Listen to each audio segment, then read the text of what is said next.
ಚಾನಲ್ಗೆ ಸ್ವಾಗತ. ಇದೇ ರೀತಿಯ ಉದ್ಯೋಗ ಮಾಹಿತಿಗಳಿಗಾಗಿ ಚಾನಲ್ನ ಸಬ್ಸ್ಕ್ರೈಬ್ ಮಾಡ್ಕೊಳ್ಳಿ. ಹಾಗೆ ಇದುವರೆಗೂ ಯಾರು ನಮ್ಮ ಟೆಲಿಗ್ರಾಮ್ ಮತ್ತು ವಾಟ್ಸಪ್ ಗ್ರೂಪ್ಗಳಿಗೆ ಜಾಯಿನ್ ಆಗಿಲ್ಲ, ಈಗಲೇ ಜಾಯಿನ್ ಆಗಿ ಹೆಚ್ಚಿನ ಉದ್ಯೋಗ ಮಾಹಿತಿಗಳಿಗಾಗಿ. ಫ್ರೆಂಡ್ಸ್, ಇಲ್ಲಿ ಕಾಣಿಸ್ತಾ ಇದೆ ನೋಡಿ, ಹಾಸ್ಟೆಲ್ ರಿಕ್ರೂಟ್ಮೆಂಟ್ ಅಂತ ಕೊಡ್ತಾರೆ. ಹಿಂದುಳಿದ ವರ್ಗಗಳ ಕಲ್ಯಾಣ ಇಲಾಖೆಯಿಂದ ಹಾಸ್ಟೆಲ್ಗಳಲ್ಲಿ ಬೃಹತ್ ನೇಮಕಾತಿ ನಡೀತಾ ಇದೆ. ಹಾಗೆ ಇನ್ನು SSLC ಪಾಸ್ ಆದಂಥ ಅಭ್ಯರ್ಥಿಗಳು ಅರ್ಜಿಗಳನ್ನು ಸಲ್ಲಿಸಬಹುದಾಗಿರುತ್ತೆ.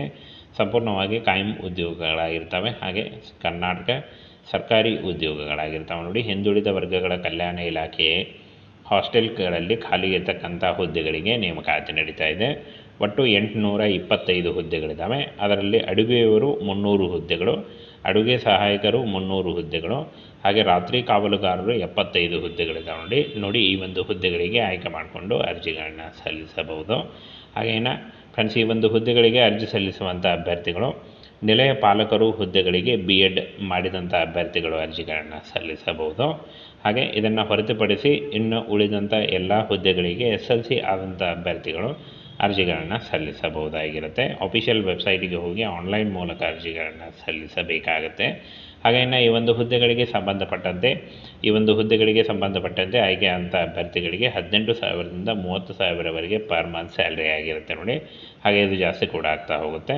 ಇನ್ನು 18ರಿಂದ ಫ್ರೆಂಡ್ಸ್ 40 ವರ್ಷದ ಒಳಗಿನವರು ಕೂಡ ಅರ್ಜಿಗಳನ್ನು ಸಲ್ಲಿಸಬಹುದು, ಬೋತ್ ಮೇಲ್ ಆ್ಯಂಡ್ ಫಿಮೇಲ್.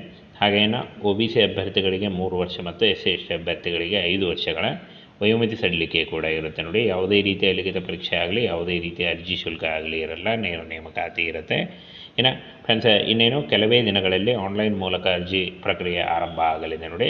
ಇಲಾಖೆಯ ಮೂಲಗಳು ತಿಳಿಸಿ ಅಧಿಕೃತ ಅಧಿಸೂಚನೆ ಬಿಡುಗಡೆಯಾಗಿ, ಹಾಗೆ ಆ ಬಳಿಕ ಇಲ್ಲಿ ನೋಡಿ, ಅಧಿಕೃತ ಅಧಿಸೂಚನೆ ಬಿಡುಗಡೆಯಾದಂಥ ನಂತರ ಬಳಿಕ ಆಸಕ್ತ ಅಭ್ಯರ್ಥಿಗಳು ಇಲಾಖೆಯ ವೆಬ್ಸೈಟಿಗೆ ಹೋಗಿ ಅರ್ಜಿಗಳನ್ನು ಸಲ್ಲಿಸಬೇಕಾಗುತ್ತೆ.